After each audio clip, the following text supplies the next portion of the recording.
आकाशवाणी गोरखपुर से क्षेत्रीय समाचार।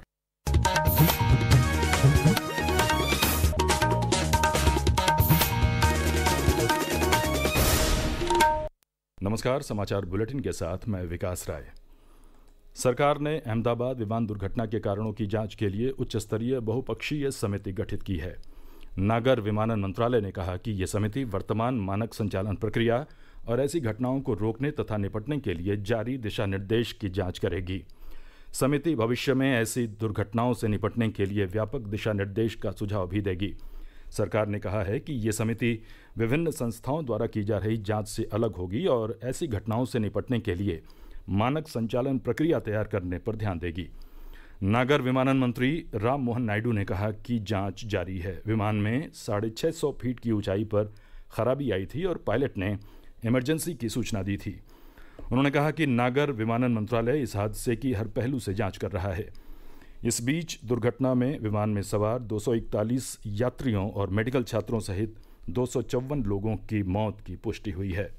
नागरिक उड्डयन मंत्री के राम मोहन नायडू ने आज बताया कि नागरिक उड्डयन महानिदेशालय DGCA ने भारतीय विमान बेड़े में मौजूद 34 बोइंग 787 विमानों की विस्तारित निगरानी के लिए आदेश दिया है।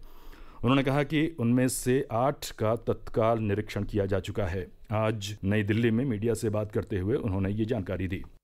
केंद्रीय गृह मंत्री अमित शाह और मुख्यमंत्री योगी आदित्यनाथ कल लखनऊ में 60,244 पदों पर चयनित नागरिक पुलिस के जवानों के नियुक्ति पत्र वितरण कार्यक्रम में हिस्सा लेंगे। आयोजन के दौरान 50 जवानों को मंच पर उनके द्वारा नियुक्ति पत्र दिया जाएगा। ये आयोजन रायबरेली रोड स्थित वृंदावन योजना मैदान में होगा। हमारे प्रतिनिधि ने बताया कि कार्यक्रम को लेकर लखनऊ में सुरक्षा के कड़े इंतजाम किए गए हैं और कई प्रमुख मार्गों पर ट्रैफिक डाइवर्ट किया गया है।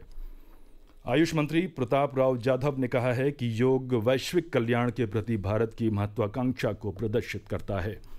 नई दिल्ली में वैश्विक शिखर सम्मेलन योग कनेक्ट में श्री जाधव ने कहा कि योग भारत की ओर से विश्व शांति के लिए पूरे संसार को एक उपहार तथा विरासत है। योग डायबिटीज के प्रबंधन, हृदय स्वास्थ्य में सुधार और यहाँ तक कि कैंसर रोगियों और बुजुर्गों को उनकी बीमारी से बेहतर तरीके से निपटने में मददगार है। योग सिर्फ आध्यात्मिक और ध्यान का ही अभ्यास नहीं है, बल्कि यह स्वास्थ्य के क्षेत्र में रोजगार के अपार अवसर भी प्रदान करता है। इस अवसर पर संस्कृति और पर्यटन मंत्री गजेंद्र सिंह शेखावत ने कहा कि योग धर्म, लिंग और भाषा की सीमाओं से परे है।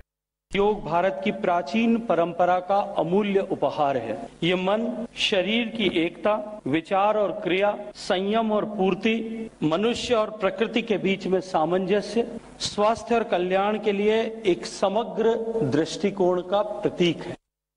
प्रदेश भर में आज विश्व रक्तदाता दिवस मनाया गया। इस मौके पर लोगों को रक्तदान के प्रति जागरूक किया गया और रक्तदान शिविरों के आयोजन कर स्वैच्छिक रक्तदान कराया गया। साथ ही कई जिलों में रक्तदाताओं को सम्मानित भी किया गया। वाराणसी जिले में बनारस रेल इंजन कारखाना परिसर में आयोजित रक्तदान शिविर में पूरे उत्साह के साथ रक्तदान हुआ। गोरखपुर में हिंदुस्तान रसायन उर्वरक लिमिटेड के प्रबंध निदेशक SP मोहंती ने रक्तदान कर लोगों से रक्तदाता बनने की अपील की।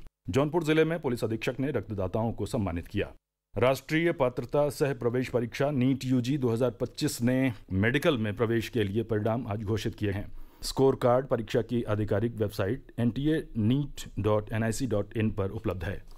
वाराणसी जिले के मिर्जा मुराद थाना क्षेत्र के कछवा रोड ओवरब्रिज के निकट आज दिन में एक ट्रक की टक्कर से तेज रफ्तार कार डिवाइडर से टकरा गई। इस हादसे में 3 लोगों की मौत हो गई जबकि एक व्यक्ति घायल है। यह दुर्घटना उस समय हुई जब प्रयागराज से आ रही कार को उसी दिशा से आ रही ट्रक ने टक्कर मार दी। इससे एक व्यक्ति की मौके पर ही मौत हो गई जबकि 2 लोगों ने इलाज के दौरान दम तोड़ दिया।